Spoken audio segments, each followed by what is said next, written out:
शेतकरी मित्रांनो नमस्कार। शेतकरी मित्रांनो, आज आपण आलोय बारामती तालुक्यामधील गुणवडी या भागामध्ये आणि एका तरुणाने हा फार्म उभा केलेला आहे। या तरुणाचं नाव आहे किशोर गावडे आणि या तरुणाने सुरुवातीला नोकरी केली आणि त्याच्यानंतर परंपरागतच त्यांचा हा व्यवसाय होता, पण या व्यवसायाला कुठेतरी एक चांगली चालना द्यायची आहे म्हणून त्यांनी या व्यवसायाचं स्वरूप बदलण्याचं ठरवलं आणि त्याच्यानंतर संपूर्ण धुरा स्वतःच्या हातामध्ये घेतली। किशोरराव नोकरी करत होते, परंतु नोकरी करत असताना त्यांना कुठं समाधान मिळत नव्हतं आणि हे समाधान मिळत नसल्यामुळे त्यांनी या व्यवसायात बदल करायचं ठरवलं। थोडीशी कंजेस्टेड जागा होती, तर तिचं रूपांतर त्यांनी या गोठ्यामध्ये केलेलं आहे। आता सध्या परिस्थितीचा विचार जर केला तर दूध धंदा त्यांनाही परवडत नाही।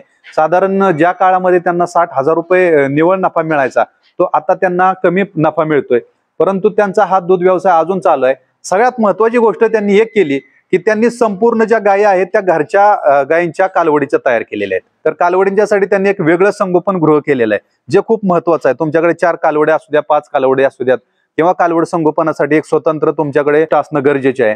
आता त्या पद्धतीने त्यांनी या गोठ्याची रचना केलेली आहे। ही जी गाय आहे ही त्यांची लक्ष्मी आहे असं ते म्हणतात आणि या गायपासून त्यांना संपूर्ण हा जो गोठा दिसतोय आपल्याला भरलेला, तर या गायपासून त्यांचा हा गोठा तयार झालेला आहे। म्हणजे त्यांनी या गायपासून मिळालेल्या कालवडींपासून त्यांनी संपूर्ण गायांचं नियोजन केलेलं आहे। तुम्ही बघताय टाकीला चुना मारलेला आहे, त्या टाकीमध्ये पाणी आहे। चुना जसं निर्जंतुकीकरणाचं काम करतो, पाणी थंड ठेवण्याचं काम करतो आणि त्याचबरोबर शेवाळ न येणं किंवा जंत त्यामध्ये न होणं अशा पद्धतीमुळे चुना देणं खूप गरजेचं असतं।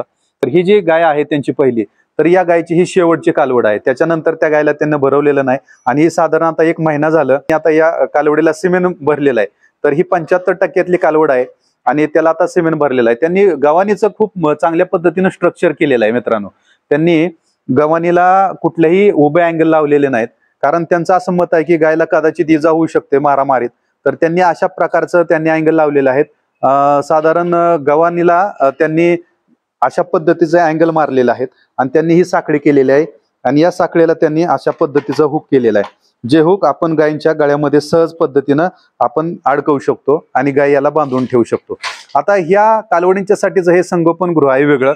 आता हे जे आहे तर हे गाभण गायींच्यासाठी संगोपन गृह त्यांनी ठेवलेलं आहे। म्हणजे की अशा पद्धतीनं त्यांनी मॅनेजमेंट केलेलं आहे। जवळजवळ 8 ते 10 लाख रुपये त्यांनी या गोट्यासाठी त्यांनी खर्च केलेला आहे। त्यांचा एक मानस होता की बाबा आपल्याला नोकरी केल्यानंतर जे काय तुटपुंज पगार मिळतोय किंवा जे काय हॅरेसमेंट होती त्याला कुठेतरी फाटा द्यायचा होता आणि त्याच्यातून त्यांना दुग्ध व्यवसाय स्वतःचा उभा करायचा होता। त्यांनी खूप साऱ्या मुलाखती बघितल्या आणि त्याच्यानंतर त्यांनी हे जे स्ट्रक्चर उभा केलेलं आहे ते स्वतःच्याच डोक्याने उभा केलेलं आहे।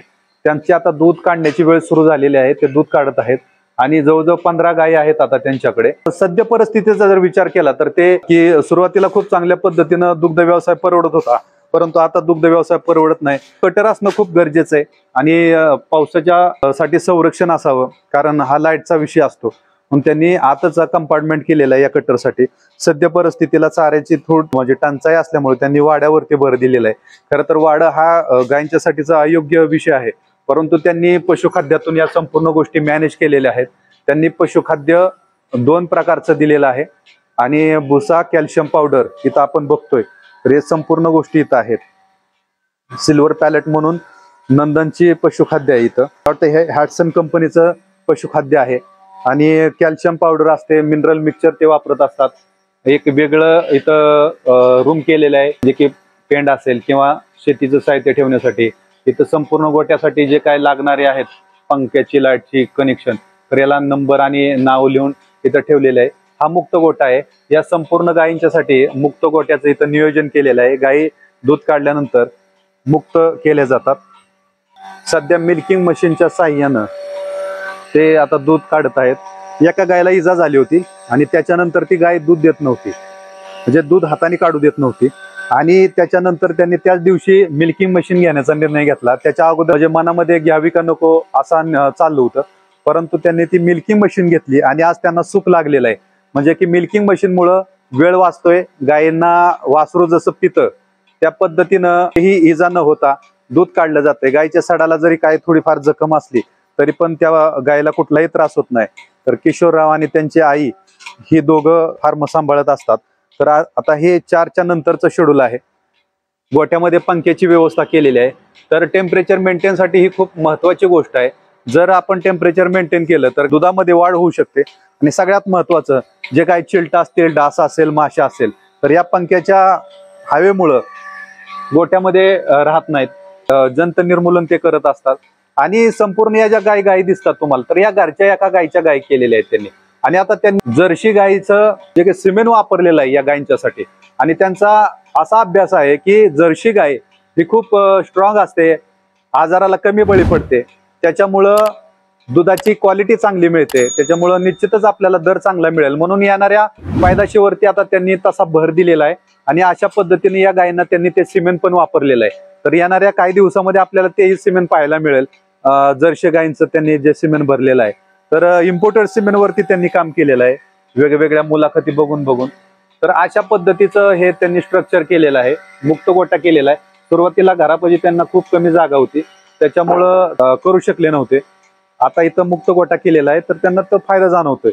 सांगायचं मित्रांनो काय की ज्यावेळेस आपण हा दुग्ध व्यवसाय उभा करत असतो, त्यावेळेस आपल्याला एक स्वप्नातला दुग्ध व्यवसाय जसा म्हणतो, तर तशा पद्धतीचा स्ट्रक्चर यांनी स्वतः उभा केलेला आहे।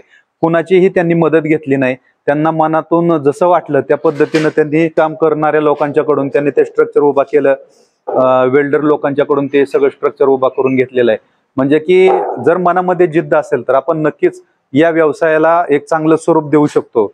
याचं उदाहरण किशोरजी गावडे आहेत। आणि नोकरी सोडली त्यांनी आणि त्याच्यानंतर हा दुग्ध व्यवसाय केला। त्यांचा खूप चांगला विषय त्यांनी असा सांगितला की ज्यावेळेस आपल्याला 2 महिने पडीचा काळ आपला राहणार आहे, हे कायम आपण डोक्यामध्ये ठेवलं पाहिजे। वर्षभर आपल्याला दूध धंदा परवडेल असं नसतंय।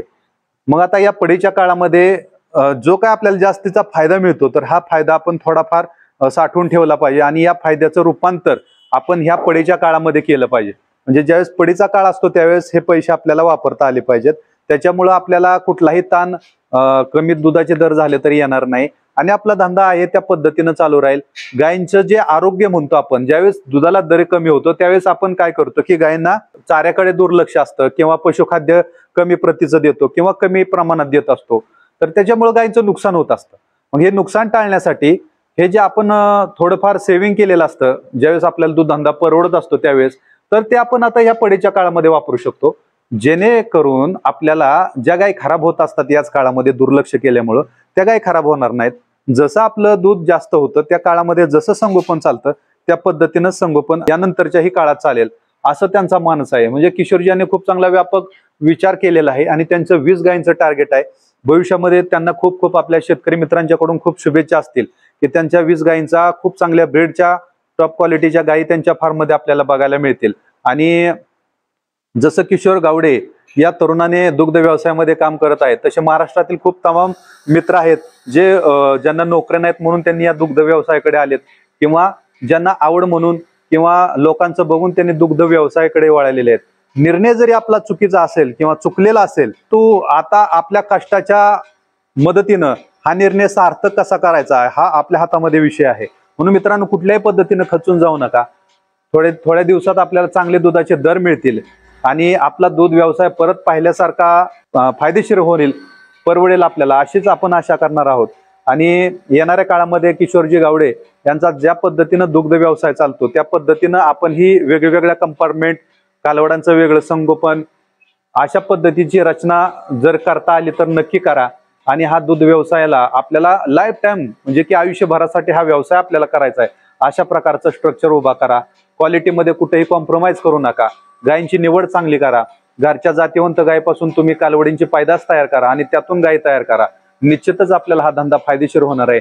कुठेही आपल्याला बाजारात जायची गरज नाही, कुठल्याही गोठ्यावरती जाऊन गायी घेऊन फासण्याची आपल्याला गरज नाही। तर संपूर्ण या गोष्टी आपल्या फायद्याच्या होतील अशी मी आशा व्यक्त करतो। मित्रांनो, मी दिलेली किशोरजी गावडे यांच्या या फार्मवरची माहिती नक्कीच तुम्हाला आवडली असेल अशी आशा करतो। आणि जर तुम्हाला काय प्रश्न असतील तर नक्कीच कमेंट बॉक्समध्ये द्या। आणि जर आपण या चॅनलवरती नवीन असाल तर या चॅनलला नक्कीच सबस्क्राईब करा। भेटूयात पुढील व्हिडिओमध्ये। किशोरजी गावडे यांची मुलाखत पाहण्यासाठी आपण तयार आहोत। भेटूयात पुढील भागामध्ये। तोपर्यंत निरोप द्या। नमस्कार, जय हिंद, वंदे मातरम।